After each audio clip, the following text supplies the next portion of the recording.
کبھی بھی اپنے آپ کو ایسی بحث کے اندر شامل نہ کرنا جس کا نتیجہ بے ادبی تک پہنچتا ہو۔ سارا دین حضور کی محبت کا نام ہے، سارا دین ادب کا نام ہے۔ اور اقبال علیہ رحمہ کا یہ شعر میں کئی مرتبہ آپ تک پہنچا چکا ہوں۔ دین سراپا سوختن اندر طلب، انتہائش عشق آغازش ادب۔ طلب محبوب میں تڑپنے کا نام دین ہے، ادب سے شروع ہوتا ہے، عشق پہ ختم ہو جاتا ہے۔ جو دین ادب سے شروع نہیں ہوتا اور عشق پہ ختم نہیں ہوتا، وہ دین دین ہی نہیں ہے، وہ دین مقصود شریعت نہیں ہے، وہ دین مقصود الہی نہیں ہے۔ ادب سے شروع ہوگا، صحابہ کا ادب، اہل بیت کا ادب، اولیاء امت کا ادب، مقدسات اسلام کا ادب، رسولوں کا ادب، پیغمبروں کا ادب، بلکہ جہاں حضور گزرے اس مٹی کا بھی ادب، جہاں مقدس ہستیاں گزری ان پہاڑوں کا بھی، ان پتھروں کا بھی ادب، جہاں ابراہیم کے قدم لگے اس مقام ابراہیم کا بھی ادب، جہاں سیدہ ہاجرہ کے قدم لگے صفا اور مروہ کا بھی ادب۔ دین تو ہے ہی ادب، سراپا ادب ہے دین۔ اللہ اکبر۔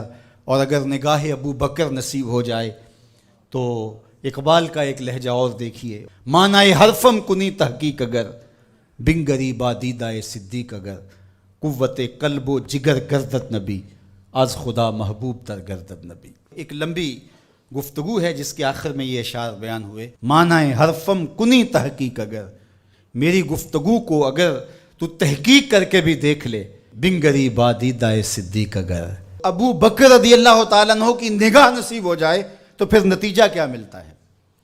کہا کہ قوت قلب و جگر گردت نبی، از خدا محبوب تر گردت نبی۔ جگر کی قوت بھی نبی بن جاتے ہیں اور دل کی قوت بھی نبی علیہ السلام کی ذات بن جاتی ہے۔ حریم قدس میں بھی پہنچیں گے، بارگاہ ازدی کا قرب بھی نصیب ہوگا، وہاں بھی آپ کو نبی یاد آئیں گے اور حضور کو سلام کریں گے، حضور یہ در بھی آپ کی چوکھٹ سے ہی نصیب ہوا ہے۔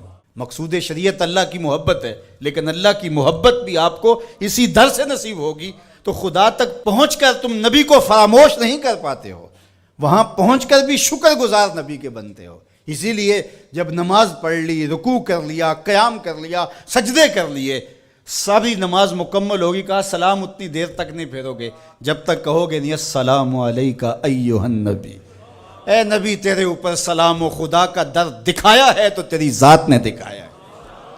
نماز خالص عبادت اللہ کی ہے نا، لیکن نماز کی تکمیل بھی اتنی دیر تک نہیں ہوئی جب تک حضور پہ درود نہیں پڑھ لیا گیا۔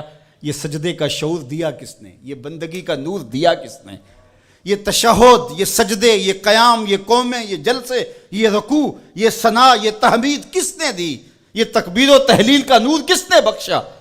تو پھر سلام پھیرنے سے قبل کہا السلام علیکہ ایھا النبی، اے نبی تیری بارگاہ میں سلام، تیری چوکھٹ پہ سلام کہ تو نے خدا کے در تک ہمیں پہنچا دیا۔